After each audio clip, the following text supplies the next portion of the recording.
રાજા અને નાની રાણી સાથેની ઘટના। એક રાજા અને તેને 3 રાણીઓ હતી। રાજા નિસંતાન હતો, એટલે રાજ્યના ભવિષ્યનો વિચાર કરતા તે બહુ ચિંતાતુર રહેતો હતો। એક દિવસ રાજ દરબારમાં કોઈ આવીને રાજાને કહ્યું, નગરની બહાર એક સાધુ આવ્યા છે।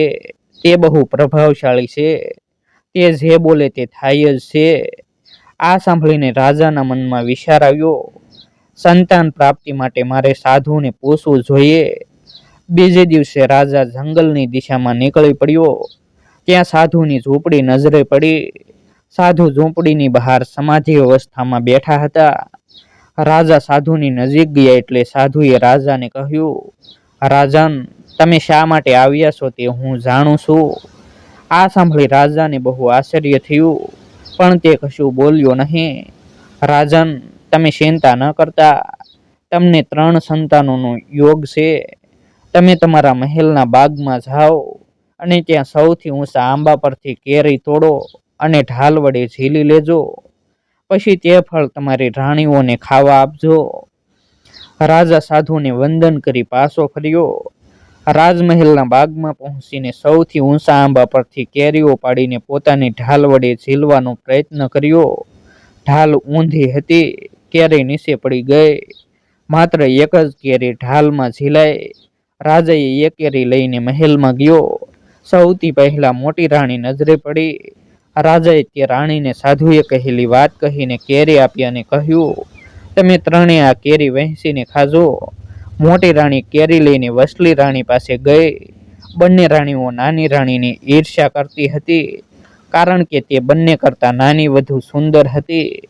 બંને રાણીઓએ વિચાર્યું, જો નાની રાણીને કેરી નહીં આપીએ તો તે માં નહીં બની શકે, પછી રાજાની નજરમાં તે નીચી ઉતરી જશે। બંનેએ મસલત કરી કેરીના 2 ટુકડા કર્યા અને અંદર વહેંચીને ખાઈ ગઈ। થોડા સમય પછી નાની રાણી અને રાજાનો ભેટો થયો। રાજાએ પૂછ્યું, તે કેરી ખાધી કે નહીં? આમ રાણીને કેરીની વાતની ખબર પડી। તે મોટી રાણી પાસે પહોંચી। મોટી રાણી, મારા ભાગની કેરી ક્યાં છે? નાની રાણી, ખરાબ ન લગાડતી, કેરી બહુ સ્વાદિષ્ટ હતી, એટલે અમે લાલચ રોકી ન શક્યા, અમે બંને તે કેરી ખાઈ ગયા। મોટી રાણી હસતા હસતા બોલી, વસલી રાણી, તમે પણ મારા માટે એકે શીર ન રાખી? હા નાની રાણી, આ ભૂલ તો મારાથી પણ થઈ ગઈ। વસલી રાણી અંદરથી તો ખૂબ રાજી હતી, પણ બહારથી તેણે દુઃખ વ્યક્ત કર્યું। કંઈ વાંધો નહીં, નાની રાણી દુઃખી થઈને બોલી। નાની રાણી દુઃખી થઈ તે જોઈને બંને રાણીઓ રાજી થઈને ત્યાંથી જતી રહી। તેમના ગયા પછી નાની રાણીએ કેરીના 3 સોડા પડેલા જોયા। નાની રાણી તે 3 સોડા ઉઠાવીને ખાઈ ગઈ। થોડા સમય પછી એક આશ્ચર્યજનક ઘટના બની। કેરી ખાનારી મોટી અને વસલી રાણીને દિવસો ના રહ્યા, પણ કેરીના સોડા ખાનારી નાની રાણીને દિવસો રહ્યા। રાજા એ સમાચાર જાણીને ખુશ થયો। તેણે મોટી અને વસલી રાણીને પાસે બોલાવી તે બંનેને સમજાવી, જુઓ, હું રાજકારભારમાં રોકાયેલો રહું છું। તમારા બંનેની ફરજ છે કે નાની રાણીને સાચવજો। મનમાં તો ચીડાયેલી તે રાણીઓએ આશ્વાસન આપ્યું કે અમે નાની રાણીનું ખૂબ ધ્યાન રાખશું। ત્યાર પછી તો બંને રાણીઓ નાની રાણી પર વધુ ખાર રાખવા લાગી। છેવટે નાની રાણીને વેણ ઉપડી અને એક સુંદર બાળકને જન્મ આપ્યો। થોડા સમય પછી ફરી વેણ ઉપડી અને બીજા બાળકને જન્મ આપ્યો। થોડા કલાક પછી રાણીએ એક સુંદર કન્યાને પણ જન્મ આપ્યો। 3 બાળકોને જોઈને બંને રાણીઓ તો ઊભીને ઊભી સળગી ગઈ। બંનેના હૃદયમાં કપટી વિચાર આવ્યો। તેમણે 3 બાળકોને એક ટોપલામાં મૂકીને મહેલના બાગની બહારથી વહેતા વહેલામાં વહેડાવી દીધા। 3 બાળકોને બદલે ઈંટ, પથ્થર અને ઝાડુ ગોઠવ્યા અને પછી રાજાને સંદેશો મોકલ્યો કે નાની રાણીએ 3 સંતાનોને જન્મ આપ્યો છે। રાજા સંદેશો મળતા વેત દોડતો આવ્યો। રાજાએ આનંદથી ઉછળીને પૂછ્યું, ક્યાં છે મારા 3 સંતાન? મહારાજ, ધીમે બોલો, આ રહ્યા તમારા 3 સંતાનો। અમે હજુ બધા હસી મજાક ન ઉડાવે એટલે કોઈને કહ્યું નથી। એમ કહી મખમલમાં વીટેલા ઈંટ પથ્થર અને ઝાડુ રાજા સામે મૂકી દીધા. અરે આ શું? નાની રાણીએ આ બધાને જન્મ આપ્યો છે? રાજા ઈંટ પથ્થર અને ઝાડુ જોઈને ચકિત રહી ગયો. મહારાજ, અમને તો નાની રાણી કોઈ જાદુગરણી લાગે છે. તમને કોઈ ઉત્તરાધિકારી મળે એવું તે ઈચ્છતી નથી, એટલે તેણે અમારા ભાગની કેરી ખાઈ લીધી હતી. એથી સંતાન રૂપે આ 3 વસ્તુઓને જન્મ આપ્યો. વસલી રાણી સાવ જૂઠું બોલી. હા મહારાજ, આવી રાણીને તો મૃત્યુદંડ મળવો જોઈએ. મોટી રાણીએ વસલી રાણીની વાતમાં સૂર પુરાવ્યો. મોટી રાણીએ અને વસલી રાણીએ રાજાના કાન ખૂબ ભંભેર્યા. રાજાએ ક્રોધે ભરાઈને નાની રાણીને મારી નાખવાનો હુકમ કર્યો. એટલે સેનાપતિએ રાજાને સમજાવ્યો, નાની રાણીને લોકો ખૂબ ચાહે છે, તમે તેની હત્યા ન કરો, તેને દેશવટો આપો. રાજાએ વિચાર્યું, જંગલમાં વાઘ રીંછ નાની રાણીનો કોળિયો કરી જશે અને એ રીતે તેને દંડ મળી જશે. નાની રાણીના 3 સંતાનો વાળો ટોપલો જોગાનો જોગ એક કઠિયારાને મળ્યો. તે માણસ નિસંતાન હતો. એક સાથે 3 બાળકો મળ્યા એટલે તે બહુ રાજી થયો. 3 સંતાનોને ઘેર લઈ આવ્યો અને તેણે પોતાની પત્નીને સોંપી દીધા. તે પણ ખૂબ આનંદ પામી. પતિ પત્ની બંને 3 બાળકોને ઉછેરવા લાગ્યા.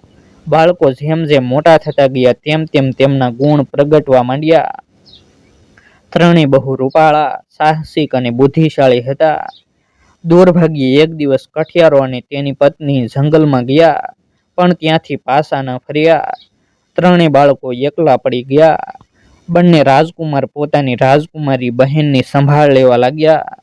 રાજકુમારી ઘરકામ સંભાળતી અને ભાઈઓની દેખરેખ રાખતી.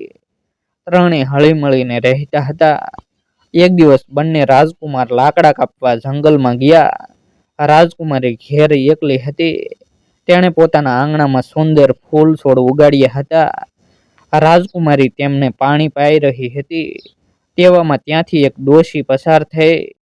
દીકરી, તારા આંગણાના ફૂલ છોડ તો બહુ સુંદર છે, પણ તેની અંદર ગાતા પાંદડા વાળું એક વૃક્ષ ઉગાડે તો આની સુંદરતા વધી જાય. ડોશીએ રાજકુમારીને કહ્યું, અરે એવું વૃક્ષ ક્યાંય થાય છે ખરું? રાજકુમારીએ શંકા કરી. હા છે, ડોશી બોલી. તો તમે મને ત્યાં જવાનો રસ્તો બતાવો. રાજકુમારીએ કહ્યું, જંગલની વચ્ચે એક સાધુ રહે છે. ગીત ગાતા પાંદડાવાળા વૃક્ષની જાણ તેમને છે. એમ કહી ડોશી જતી રહી. સાંજે બંને રાજકુમાર લાકડા કાપી નગરમાં વેસી કરીને ઘરે આવ્યા ત્યારે રાજકુમારીએ ડોશીની વાત તેમને કરી અને પછી કહ્યું, કાલે સવારે હું એ વૃક્ષ શોધવા જઈશ. ના, અમારા હોવા છતાં તારે જંગલમાં જવાની જરૂર નથી. બંને રાજકુમારો એક સાથે બોલી ઉઠ્યા. પછી મોટા રાજકુમારે કહ્યું, હું એ ઝાડ શોધવા નીકળીશ. આ એક આઈનો છે. જે દિવસે એમાં લાલ રંગનું પ્રતિબિંબ દેખાય તો માનવું કે મારામાંથી કોઈ આપત્તિ આવી ચઢી છે. પછી તમને જે ઠીક લાગે તે કરજો, પણ એની પહેલા ઘરની બહાર પગ ન મૂકતા. બીજે દિવસે સવારે રાજકુમારીને આઈનો આપીને મોટો રાજકુમાર જંગલની દિશામાં નીકળી પડ્યો. જંગલની અધવચ્ચે પહોંચ્યો ત્યારે અંધારું થઈ ગયું હતું. જંગલી પ્રાણીઓના અવાજ સંભળાવા લાગ્યા. એ દરમિયાન રાજકુમારે એક સાધુ જોયા. તેમની પાસે જઈને ગાતા પાંદડાવાળા ઝાડનો પત્તો પૂછ્યો. કહ્યું, હું તને ઠેકાણું તો બતાવું, પણ રસ્તો બહુ અઘરો છે.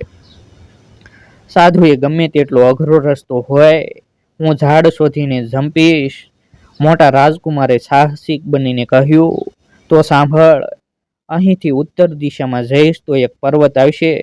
ત્યાં મનુષ્યની ભાષા બોલનારી સકલીનું પાંજરું છે. ત્યાં પહોંચીશ તો એ સકલી તને રસ્તો બતાવશે, પરંતુ ધ્યાન રાખજે, રસ્તામાં તારી પાછળથી કોઈ બૂમ પાડે તો પાછું ફરીને જોઈશ નહીં. જો જોઈશ તો તું પથ્થર બની જઈશ. મોટા રાજકુમારે સાધુની વાત ધ્યાનથી સાંભળીને રાતના અંધારામાં જ તે આગળ નીકળી પડ્યો. બહુ ચાલ્યા પછી તેણે સામે પર્વત જોયો. તે પહાડ ચઢવા જતો હતો. ત્યાં પાછળથી પોતાના કઠિયારા પિતાનો અવાજ સંભળાયો. દીકરા, બહુ સારું થયું તું આવી ચઢ્યો તે. હવે મને તારી સાથે લઈ જા. રાજકુમારને તે અવાજ પોતાના પિતાનો લાગ્યો.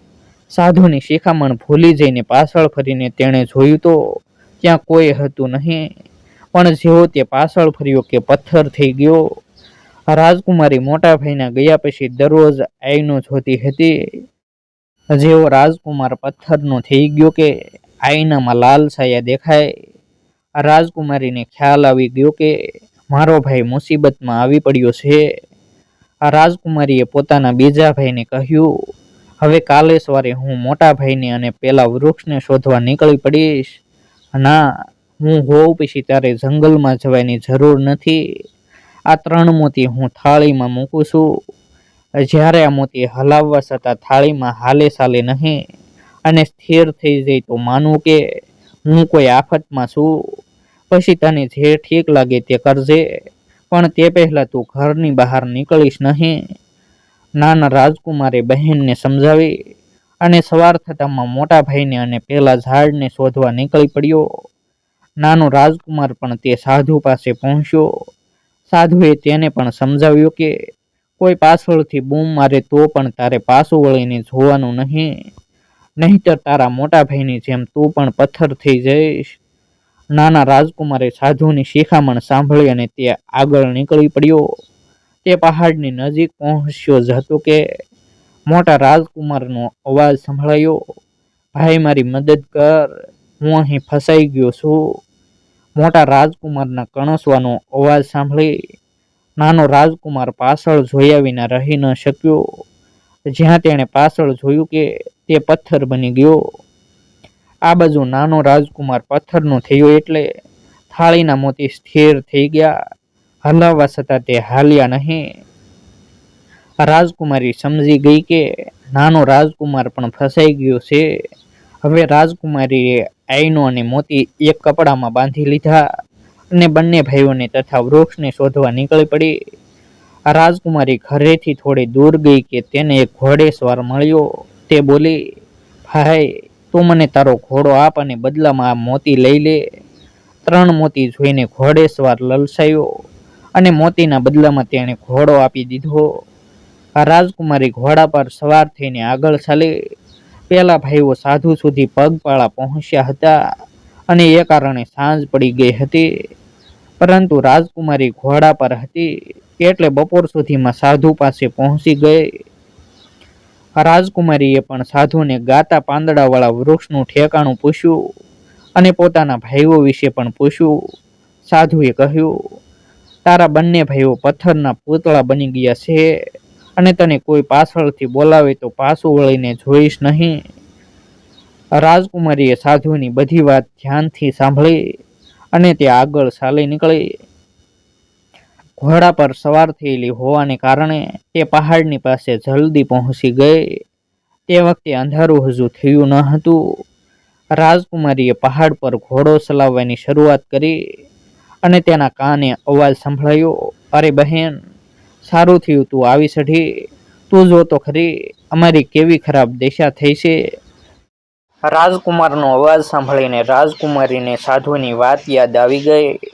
પાછળ વળીને જોવાને બદલે તેણે આઈનો કાઢ્યો અને પાછળનું દ્રશ્ય જોવા સામે ધર્યો. તેની પાછળ તેનો કોઈ ભાઈ ન હતો, પણ એક માયાવી રાક્ષસ ઊભો હતો. રાક્ષસે જેવું આઈનામાં પોતાનું પ્રતિબિંબ જોયું કે તરત તે બળીને ભસ્મ થઈ ગયો. પાછળથી બૂમ પાડીને લોકોને પાછળ જોવાની તે ફરજ પાડતો હતો અને બધાને પથ્થર બનાવી દેતો હતો. તે આ જ રાક્ષસ હતો. રાજકુમારીએ જોયું કે મારા ભાઈઓ સમેત કેટલા બધા લોકો પથ્થર થઈ ગયા છે. તે આ જોઈને બહુ દુઃખી થઈ. રાક્ષસ ભસ્મ થઈ ગયો એટલે રાજકુમારી પહાડ પર ચઢી ગઈ. ત્યાં પહોંચ્યા પછી તેણે પાંજરામાં ચકલી જોઈ. રાજકુમારીએ તેને પૂછ્યું, હું મારા ભાઈઓને તથા તેની સાથે પથ્થર થયેલા લોકોને જીવતા કેવી રીતે કરું અને ગાતા પાંદડાવાળું વૃક્ષ ક્યાંથી મળશે? મારું આ પિંજરું જે ઝાડ પર લટકે છે ત્યાંના જ પાંદડા ગીત ગાય છે. આ ઝાડ પરથી મારું પિંજરું ઉતારીશ કે ત્યાંના પાંદડા ગીત ગાવા મળશે અને આ નીચે દેખાતું ઝરણાનું પાણી તું મૂર્તિઓ પર છાંટીશ તો તે બધા પહેલાંની જેમ જીવતા થઈ જશે. ચકલીએ કહ્યું. રાજકુમારીએ એવું જ કર્યું. પિંજરું નીચે ઉતારતા વેત તે વૃક્ષના પાંદડા ગીત ગાવા લાગ્યા. રાજકુમારીએ ઝરણાનું પાણી પથ્થરની મૂર્તિ ઉપર છાંટ્યું તો તે બધા જીવિત થઈ ગયા. હવે તું આ વૃક્ષની એક ડાળ તોડ અને મને તથા આ ડાળીને તારે ઘરે લઈ જા. આ ડાળી તારા આંગણામાં રોપી દેજે. એટલે પછી ગીત ગાતું વૃક્ષ તારે આંગણે પાંગરશે. હું પણ એ વૃક્ષ પર બેસીને ગાયા કરીશ, સકલીએ કહ્યું. રાજકુમારીએ વૃક્ષની એક ડાળ તોડી અને સકલીને પિંજરામાંથી કાઢી પોતાના ખભે બેસાડી. પછી ત્રણેય ભાઈ બહેન ઘરે પાછા ફર્યા. ઘેર આવીને રાજકુમારીએ આંગણામાં તે ડાળી રોપી. રાતોરાત તે ડાળી મોટી થઈને વૃક્ષ બની ગઈ. તેના પાંદડા ગાવા લાગ્યા. સકલી પણ વૃક્ષ પર બેસીને ગાવા લાગી. એક દિવસ બંને રાજકુમાર લાકડા કાપવા જંગલમાં ગયા. તે જ વખતે ત્યાંનો રાજા પણ શિકાર કરવા એ સ્થળે જઈ પહોંચ્યો. અચાનક એક વાઘે રાજા પર હુમલો કર્યો. રાજા જાતને સંભાળી ન શક્યો અને ઘોડા પરથી નીચે પડી ગયો. વાઘ રાજાને ખાઈ જવાની તૈયારીમાં હતો કે બંને રાજકુમારોએ તેને જોયો. પોતાની કુહાડી વડે વાઘને ભગાડી મૂક્યો. રાજકુમારોનું પરાક્રમ જોઈ રાજા ખુશ થયો. તે બંનેને પોતાની સાથે મહેલમાં લઈ ગયો અને તેમનું ખૂબ સારી રીતે સ્વાગત કર્યું. પછી ભેટ સોગાદ આપીને તેમને ઘેર મૂકવા ગયો. રાજા જેવો તેમને ઘેર પહોંચ્યો કે તરત આંગણામાં ગીત ગાતા પાંદડાવાળું વૃક્ષ જોયું. તે જોઈને રાજા ચકિત થઈ ગયો. આવું વૃક્ષ તો મેં ક્યારેય જોયું નથી, રાજા બોલી ઉઠ્યો. ત્યારે રાજકુમારોએ એ વૃક્ષની શોધ કેવી રીતે કરી તેની આખી ઘટના કહી સંભળાવી. રાજા ત્રણેય ભાઈ બહેનોના પરાક્રમની વાત જાણીને ગદગદિત થઈ ગયો. બીજે દિવસે સકલીએ રાજકુમારોને સૂચવ્યું, તમે રાજાને ભોજન માટે આમંત્રણ આપો. રાજકુમારીને કહ્યું, તું કોબીમાં કાણું પાડીને એમાં મોતી ભરી દેજે. રાજા આવે ત્યારે તેમની સામે કોબી સમારજે. સકલીની સલાહ માનીને રાજકુમારોએ રાજાને ભોજન માટે આમંત્રણ આપ્યું અને રાજકુમારીએ કોબીમાં કાણું પાડી તેમાં મોતી ભરી દીધા. જ્યારે રાજા તેમને ઘેરે પહોંચ્યો ત્યારે ગીત ગાતા વૃક્ષની નીચે તેને બેસાડ્યો. રાજકુમારી તેની સામે બેસીને કોબી સમારવા લાગી. જ્યાં કોબી કાપવા માંડી ત્યાં એમાંથી મોતી નીકળી વેરાવા લાગ્યા. અરે આ શું? કોબીમાંથી મોતી? રાજા આશ્ચર્યચકિત થઈને બોલી ઉઠ્યો, રાજન, એમાં આશ્ચર્ય પામવાની ક્યાં વાત આવી? આ તો કોબીના બી છે. આ મોતીઓ વાવશો એટલે એમાંથી કોબી ઉગશે. વૃક્ષ પર બેઠેલી સકલી બોલી, અસંભવ. શું મોતી વાવવાથી કોબી ઉગે ખરી?